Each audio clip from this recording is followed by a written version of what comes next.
बीते दिन एक रिपोर्ट सरकार की तरफ से या उनके नुमाइंदों की तरफ से या किसी की तरफ से सुप्रीम कोर्ट को भेजी गई थी, जिसमें डल्लेवाल साहब जी की, जो कि एक किसान लीडर है, उनकी सेहत के बारे में ये बोला गया था कि उनकी सेहत बहुत नॉर्मल है और उनके जो ब्लड टेस्ट हैं सारे नॉर्मल हैं। मुझे लग रहा है कि इसमें कहीं ना कहीं कुछ गलत है, कुछ बातें छिपाई जा रही हैं, उसमें कोई पॉलिटिकल रीजन हो सकता है, मुझे नहीं मालूम। लेकिन मैं डॉक्टर सुलेमान सिंह और हमारी 5 रिवर्स हार्ट एसोसिएशन डल्लेवाल साहब जी का पिछले काफी समय से उनको देख रही है और जब से वो अनशन में बैठे हैं तब से तो उनके ऊपर एक पूरी 50 मेंबर डॉक्टर्स की पैनल है, टीम है, जो टाइम पर टाइम उनको देखती है, उनको फॉलो कर रही है, जिनमें से lung specialist, liver specialist, heart specialist, kidney specialist, ऊपर से MBBS और MD डॉक्टर्स हैं। और जो हमारी जांच है, वो जो हम रेगुलर उनके फिजिकल एग्जाम करते हैं, ब्लड वर्क करते हैं, वो कह रहे हैं कि उनकी सेहत बहुत खतरे में है। कभी भी उनको कार्डियक अरेस्ट हो सकती है, कभी भी उनको मल्टी ऑर्गन जो डिसफंक्शन हो सकता है और उनकी डेथ हो सकती है। इसलिए हमने बार बार ये बात बोल रहे हैं कि हमको उनकी सेहत की चिंता है और सरकार को उनकी सेहत को लाइटली नहीं लेना चाहिए। और हम तो डल्लेवाल साहब जी को भी बोलते हैं कि आप क्या तरीका हम ढूंढ सकते हैं कि ये आप अपना अनशन तोड़ दीजिए, लेकिन वो बार बार यही कहते हैं कि सरकार मेरी बात मान ले, तो किसानों की बात मान ले और हम ये तोड़ देंगे, इससे अलावा कोई और रास्ता नहीं है।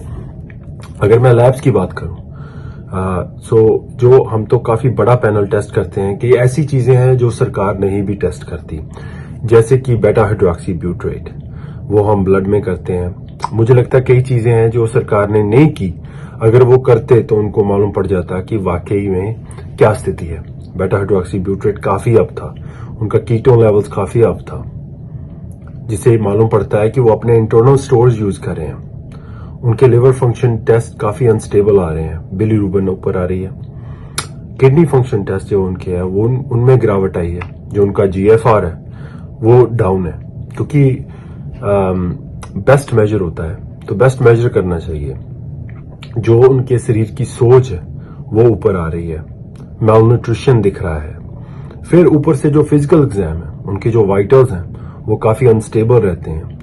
उनको कॉमनली आप देखोगे कि ऑर्थोस्टैटिक हाइपोटेंशन की प्रॉब्लम रहती है, क्योंकि उनके शरीर में जो प्रोटीन स्टोर्स हैं वो गिर गए हैं, जो वाटर की जो वॉल्यूम है वो गिर चुकी है।